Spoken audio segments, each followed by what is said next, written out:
네, 9월 12일 멤버십 라이브 파트 2 이어가도록 하겠습니다. 채굴자들의 움직임도 굉장히 재밌습니다. 이건 디크립트가 정리를 한 건데 비트코인 채굴자들이 지금 비트코인 채굴된 걸 팔아서 현금화하는 것 대신에 홀딩하는 전략을 펼치고 있다는 게 핵심이에요. 채굴자들이 운영 비용 증가로 인해서 어려움을 겪고 있는 이런 상황임에도 불구하고 공격적으로 신형 채굴기를 매입하고 있다. 특히 채굴된 비트코인을 장기 보유하는 그런 전략을 채택하고 있다. 채굴 산업은 현재 두 가지 과제에 직면해 있는데 채굴 난이도 증가 그리고 거래 수수료 수익 감소, 이 두 가지가 나름 굉장히 챌린징하게 지금 채굴 산업을 압박하는 요인이다라는 얘기를 하고 있는 거죠. 최근 채굴 난이도는 역대 최고를 기록을 했고 룬스 그리고 NFT, 오디널스 수요가 감소하면서 거래 수수료도 크게 빠진 상황이다. 그럼에도 불구하고 채굴자들은 신형 ASIC 채굴기 매입을 위해서 막대한 자금을 투입하고 있다. 열악해지는 채굴 환경에도 불구하고 경쟁력을 유지해야 하기 때문이다. 환경 자체가 지금 채굴자들이 위축될 수도 있는 그런 어려운 환경인데 그럼에도 불구하고 채굴자들은 지금 돈을 넣고 있다는 거죠. 투자를 확대하면서 채굴 경쟁력을 강화하고 있다.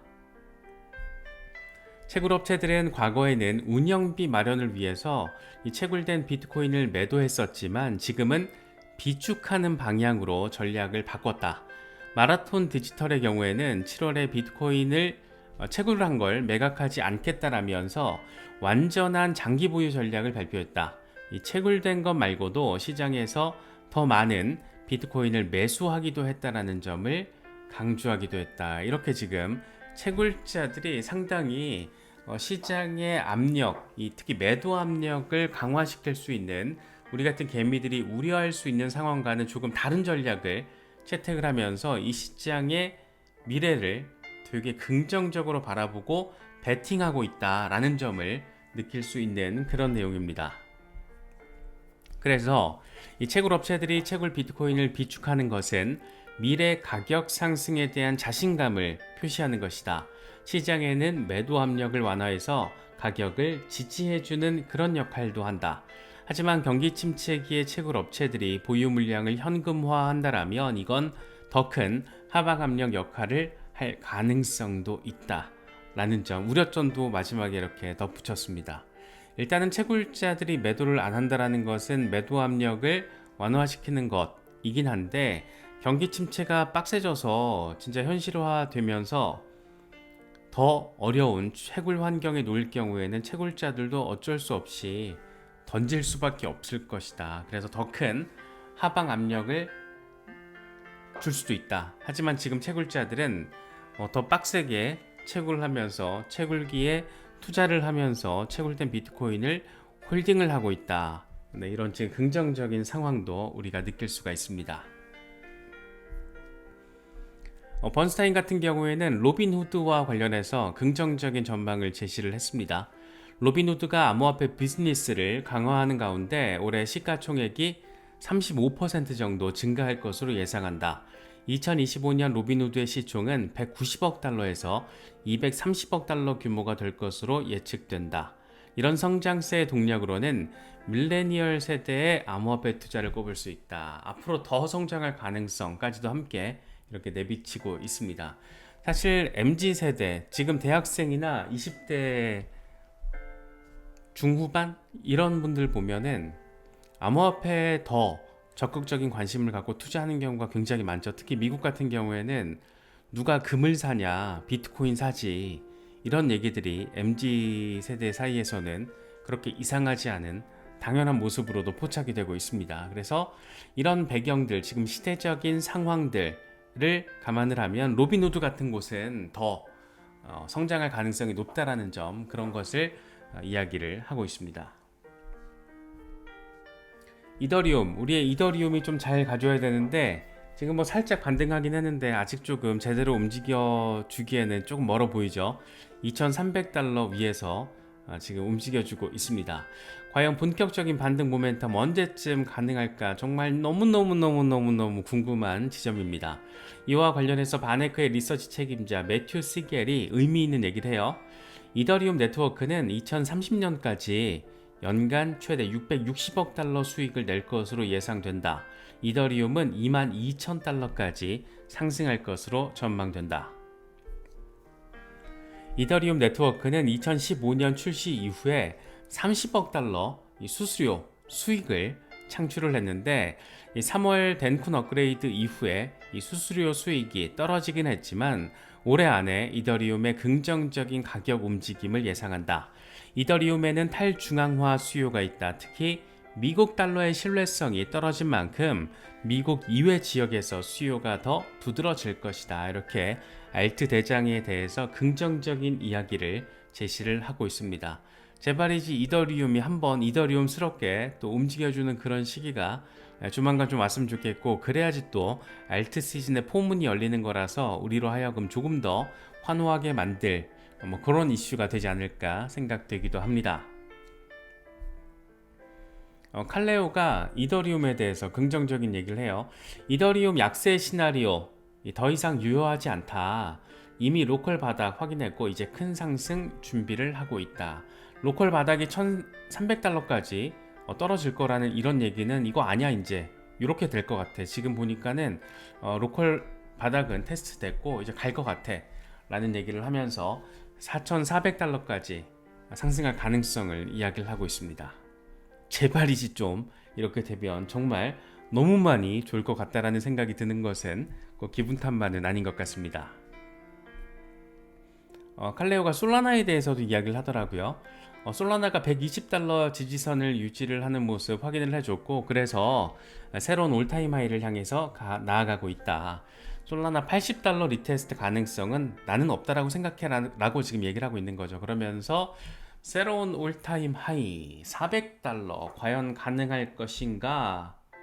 네, 그런 생각 갖게 만드는 그런 분석입니다. 솔라나도 일단 이더리움이랑 솔라나가 움직여줘야 돼요. 그래야지 알트의 시즌에 시작점이 마련되는 것이기 때문에 우리가 그렇게 바라고 애타게 기다리고 있는 알트 순환매 양상은 이더리움과 솔라나부터 예쁘게 시작될 가능성이 높다. 이런 점들을 고려를 해보면 상당히 반가운 분석과 전망이 아닌가 싶습니다. 이런 전망은 꼭 좀 예측 적중을 했으면 좋겠다. 이런 생각이 들기도 합니다. 리플 우리의 XRP 0.53달러 위로 올라선 모습을 보여주고 있습니다. 상당히 24시간 흐름을 놓고 보면 정신없죠. 이런 와중에 리플 고래가 아주 수상한 움직임을 보였습니다. 3,932만 XRP를 비트 스탬프에 이체를 했습니다. 2,113만 달러 규모 상당하죠.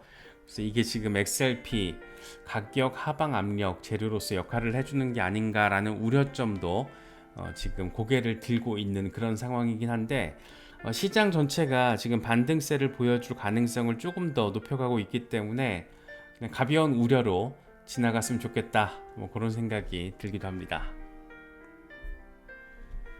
아모닉스 XRP 강세론자여서 과거 패턴 2017년 2018년 패턴 그리고 2020년 21년 패턴 이런 것들 반복되면 요번에도 어마어마할 거야 이런 얘기를 지금 지속적으로 강조하고 있는 사람인데 이렇게 얘기를 합니다.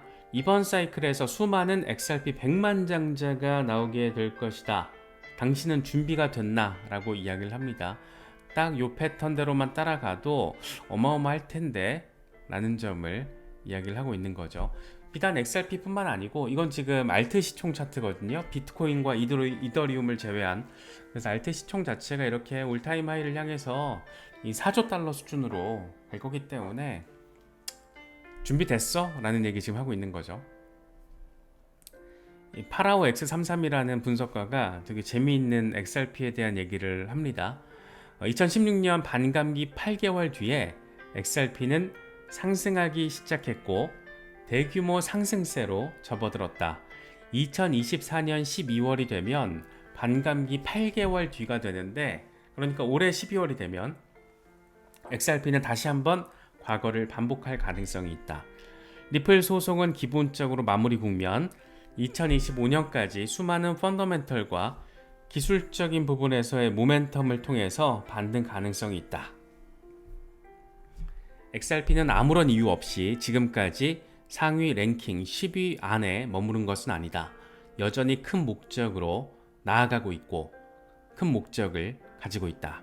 당신은 적절한 시간에 적절한 장소에 있는 것이다. 모두가 기다려온 순간이 그 어느 때보다 가까워졌다. 인내는 보상을 받을 것인데 노이즈에 반응하지 말아라 라고 이야기를 합니다. XRP가 이런 흐름 보여줄 수 있다라는 거죠. 알트 시총 전체 사이즈가 커지고 알트 순환매 양상까지 알트 랠리가 펼쳐지는데 XRP의 타임이 지금 다가오고 있다. 특히 소송 이슈가 기본적으로 지금 끝나가고 있잖아. 이런 얘기. 물론 항소 리스크가 지금 남아있고 이거는 10월 6일 이전에 뭔가 갈래가 나올 거라서 이제 한 달 안 남았습니다. 한 달 안에 항소 가든 항소 없든 그냥 소송 종료되든 결정될 거예요. 그냥 이제 조금은 덤덤하게 바라보면서 대응하면 되지 않을까 생각되기도 합니다. 스위프트도 상당히 전폭적인 움직임을 보이고 있습니다.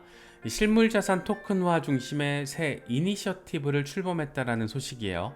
스위프트는 새로운 글로벌 플랫폼을 통해서 거래 테스트를 진행할 예정인데 사용자는 스위프트 네트워크를 통해서 토큰화된 실물자산을 결제할 수 있게 된다라는 점이 핵심입니다.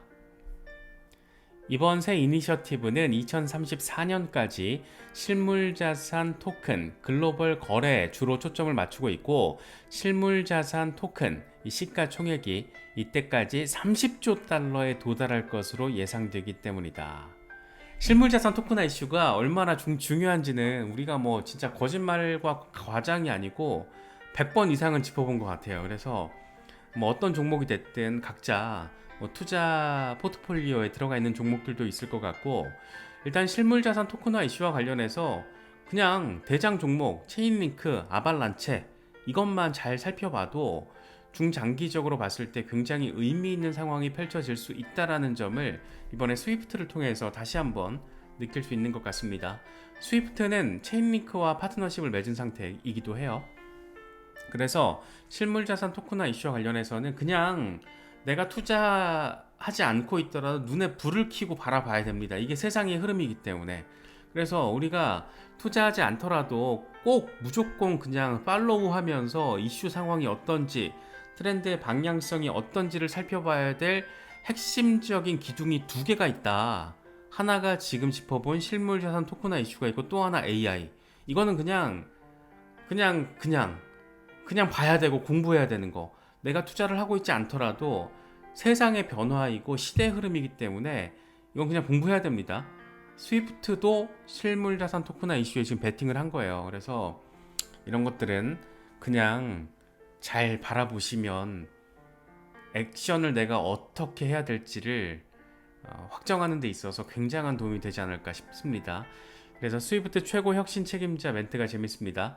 디지털 통화와 토큰은 미래 결제 그리고 투자 방식을 형성하는데 엄청난 잠재력을 가지고 있다. 우리는 이 엄청난 잠재력을 미리미리 사전에 공부를 하고 사전에 판 깔아놓고 우리의 투자 목적, 목표를 향해서 나아가는 그런 전략만 잘 세우면 되지 않을까 그런 생각이 듭니다. 스위프트가 지금 세팅한 목표 시점이 2034년이에요. 그래서 각자 좀 이런 부분들은 생각을 잘 해보시면 더 좋을 것 같습니다. 제이미 쿠츠, 암호화폐 산업에서 일하는 사람들은 단기적인 것에 집중하는 경향이 있다. 그런데 암호화폐를 장기적으로 이끄는 건 유동성 이런 요소인데 유동성은 확실히 개선되고 있다. 전체적으로 4분기 전망은 강할 것으로 예상이 되고 비트코인은 매년 9월 약세를 보이긴 했지만 4분기에는 좋은 성과를 보였다. 특별한 사건이 없다면 4분기에는 여전히 강한 분기가 될 것이다. 이렇게 이야기를 하고 있습니다. 특히 이제 M2 공급 증가 상황 이런 것까지 맞물리게 된다라면 미국의 대선 이슈 암호화폐 시장이 긍정적으로 맞물리게 된다라면 상당히 흥미로운 기대감을 가질 법한 상황이 우리 앞에 펼쳐지지 않을까 그런 생각이 들기도 합니다. 네, 여러 가지 소식들 지금 많이 쏟아지고 있고 시장 전체가 반등하고 있습니다. 풍성한 한가위를 느낄 수 있는 그런 분위기가 한가위 내내 좀 이어졌으면 좋겠고, 한가위 이제 끝물에 추석 연휴 끝물에 이제 FOMC 금리 결정이 나오는데, 그때까지 또 시장 흐름 잘 보시면서 지금의 어떤 이런 상황을 나의 투자 전략, 포트폴리오 전략이 어떻게 반응하게 할 것인가, 이런 부분들 중심으로 잘 리서치 하시면은 분명히 원하시는 목표 손에 주실 수 있지 않을까, 그런 생각이 듭니다.